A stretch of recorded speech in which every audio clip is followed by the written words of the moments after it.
UFC 292 is over, and it was an amazing card. Mark and I are going to go over the fallout of the card, but before we do, if you're new here, make sure you subscribe as we have brand new videos every single week.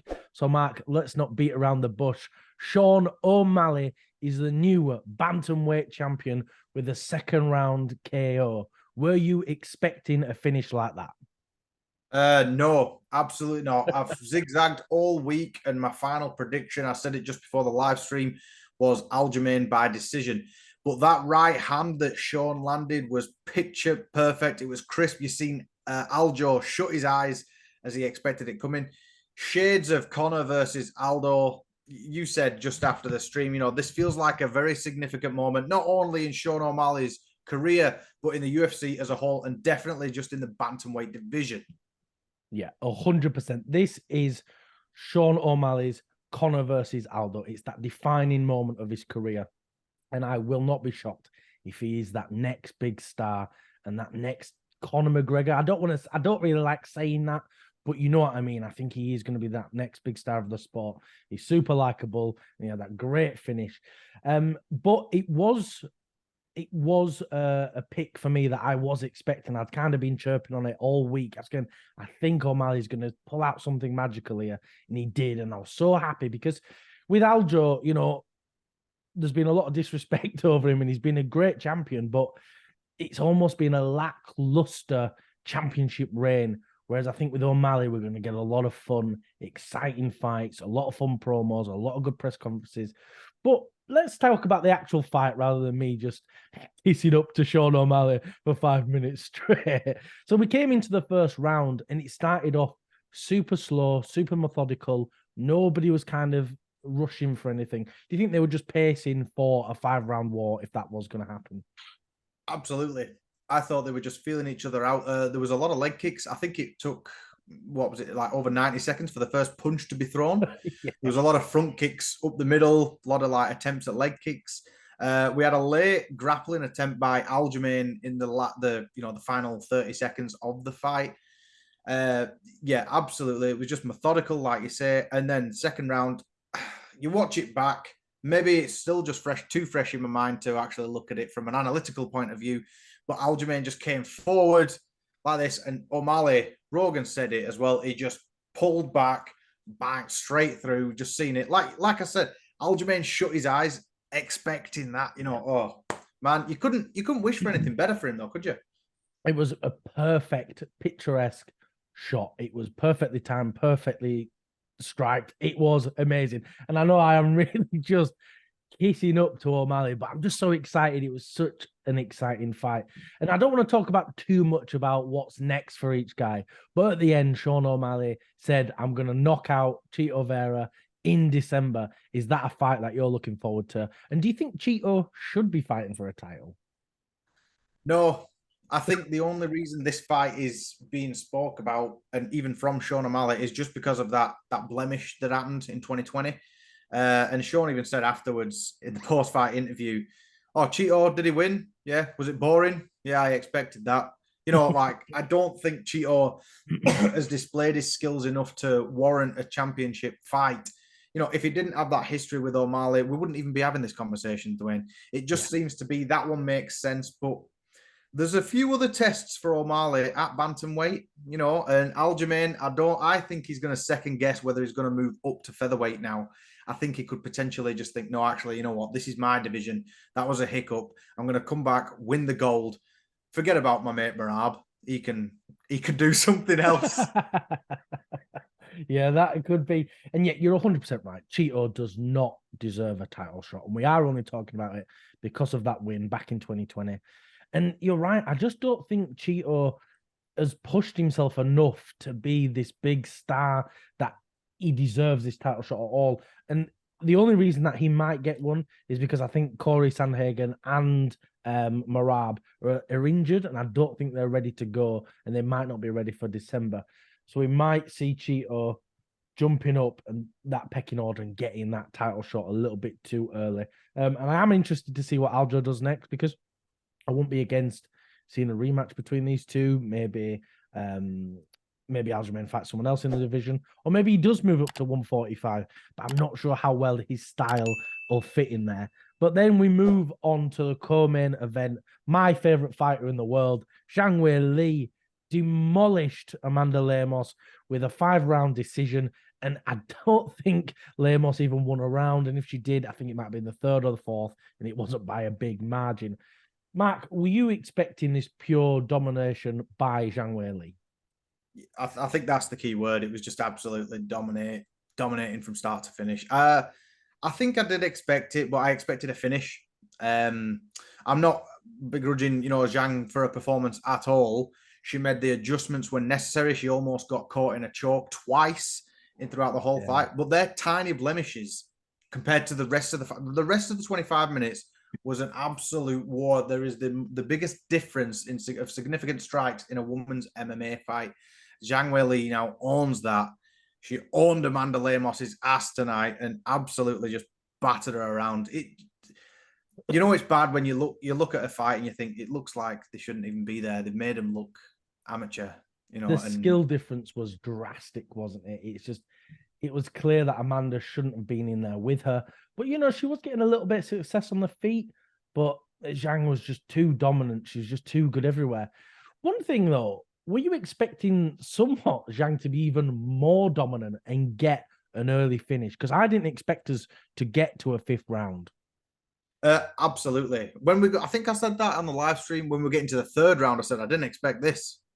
The way that I thought this fight was going to go is either a flash knockout for Amanda or a submission for Zhang. That's how I predicted this fight to go. Yeah, I agree. I was really expecting. It's hard to say more dominant after such an amazing performance, but you know what we mean, that idea of we thought we were going to get finished. But I think that's sort of a testament to Amanda Lemos and sort of showed how defensively minded she is. And I think after that loss to Andrade, she really went, right, I can't get choked out like that again. And she's really focused on her grappling and that ability to stay safe. And when you were talking about earlier, when Zhang Weili got caught in those chokes, my heart, I thought it was going to fall out my ass. I was crapping myself. I thought, oh no, it's over. Zhang's going to get choked out. But I'm so glad she didn't. And I'm incredibly excited to see what she does next in that division, because it just feels like there's no one else for her to even fight. It feels like she's just going to be the top dog for a long time. But then we move on to Neil Magny versus Ian Garry. Ian Garry won a decision. And by your face, Mark, you seem a little bit upset. With this fight, I think it's less about the fight, isn't it? There seems to be more of a focus on Ian as a person and his personality. And it's such a shame that it's taken away from what's a really good performance. It was a flawless performance. Neil Magny had nothing for him. I'm not disputing Ian Garry's performance tonight. It's just the attitude and the personality that comes with it. Even including the media days this week, it just looks so false. Maybe it's not just because he's from Ireland and who he looks up to, but you almost feel like you're saying, just be the original, the very first you. You don't have to be the next whatever. It looks like an act. And you fans see through that, I think a lot of people they kind of got put off him this week. And you had Ian Garry were like flipping the bird to Neil Magny, like in between rounds and after the fight, screaming at him. It got to the stage, Dwayne, where I started to feel sorry for Neil Magny. I thought he had nothing to offer him. I know he was a late replacement, but he made the old school veteran look like he didn't even belong in there with him. And it's just, when you see a cocky fighter, you really do want them to get the comeuppance, don't you? And that's the shame, isn't it? We should be talking about how good Ian is as a fighter, but it's just so unfortunate, because I was actually a really big fan of Ian Garry until this week. I really liked him. I thought it was really interesting. I thought he was a great fighter, but he just made a bit of a wally of himself, didn't he? He just didn't come across well. And, I love a good promo and I love a bit of beef. But when he gave him the finger at the end of the fight, I thought, oh, come on, Ian, show a bit of respect to your opponent now. Even if you look at people like Colby, Connor, and Shale, they will say some of the worst things imaginable But then the second that fight ends, they're embracing their opponent if they're allowed to. It depends. They're embracing their opponent, and there's that respect there. And I feel like Ian really overstepped that mark. And it's very disappointing to see. But look, maybe it is. Maybe I'm just a bit of a wuss, and and I just need to get over it. But let's talk a little bit about Ian's performance because we can't totally ignore it. His calf kicks were crazy good. No, he was just dropping Neil constantly. He smashed his legs to absolute bits. Well, I think it was the first 20 seconds. I thought it was more of a slip and a swoop than anything, but 3 times in one round he got put down by it. You could visibly see how much he was limping around and aching. That's where you would think that he's like a shark that smells blood and goes in for the finish. I think he did try, but obviously he didn't want to get overzealous. He seemed to be more interested in shouting him down and hurling these sort of abuse at him. It was actually like you said, the actual performance was outstanding. It was ridiculous, but it's just I can't get past him as a person. You think, is this a sign of things to come in the welterweight division? Or is it just Neil Magny that he doesn't like? And then you think, well, we'll see what happens if he ends up meeting Shavkat or someone like that.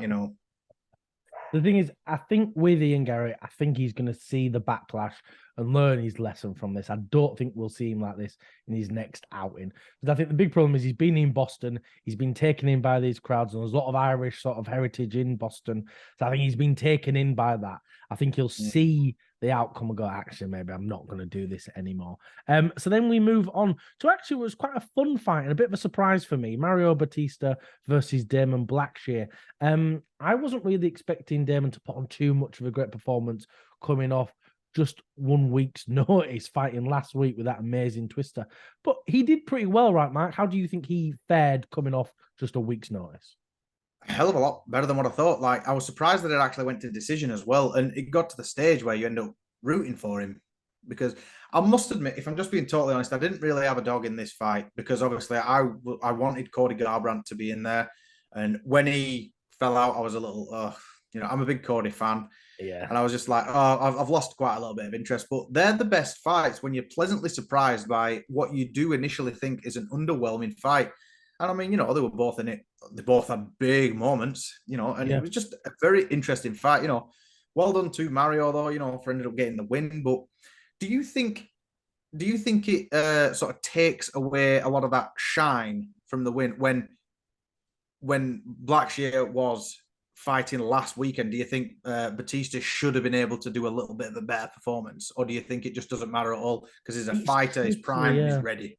It's tricky, isn't it? Because like we were saying in the live stream, it's so you just go, oh yeah, well, this guy's come off a week's notice. But don't forget, Mario's also taken it a week's notice. He's been preparing for a very, very different fight, someone much smaller and a very different style. So it's very risky for both people. Taking last minute fights is no easy task. I think they both look really good. Excellent performance from both guys, but there is some shine off it in the sense of that, yes, I think people go, oh, well, he should have got that win. He's fighting a guy who only fought last week.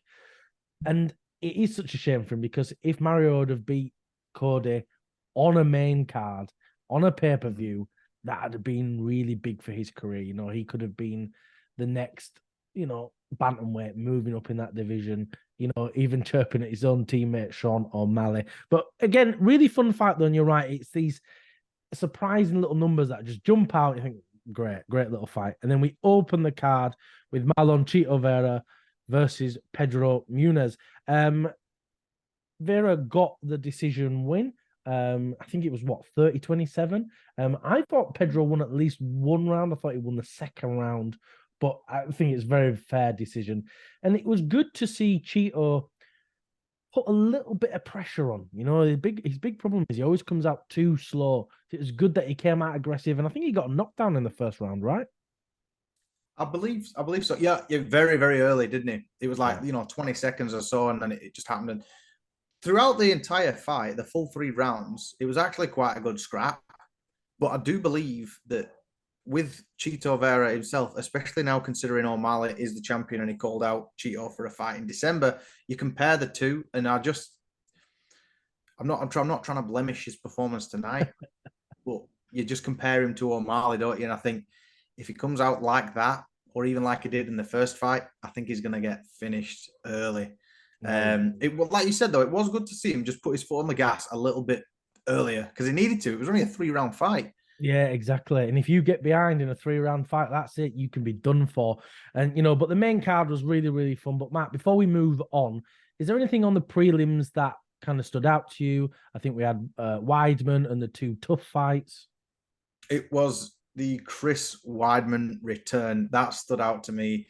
We've watched back that video of us, and I mean, our bias was fully on show, Dwain. Fully rooting for Chris Weidman. I wanted the miraculous return. He'd lost by a decision, but he was in it all the way until the end. But I'll tell you what, Dwain, the amount of groin shots in this fight, it just I was off the chart. I think there was 3 actual timeouts during it. But the thing is, because obviously Chris, this was his comeback fight after snapping his shin in half 2 years ago. His other leg suffered a hell of a lot of damage during this, to the point where he was actually visibly limping and got floored a couple of times. Obviously, I had to switch to the right leg. Heart was in my throat all the way through that. I had my sick bucket at the ready as well as my tissues. I was expecting a nasty leg break to happen again. And I was expecting that. I'm so glad it didn't happen. And it's a shame that Weidman went out in a wheelchair at the end of the fight. But it's good to see Weidman come back. And he actually put on a pretty good performance. He looked very, very dangerous throughout. But that's been our fallout and recap of UFC 292. It was an incredibly exciting card. Thank you for watching. If you can like, comment, and subscribe, it really does help us out.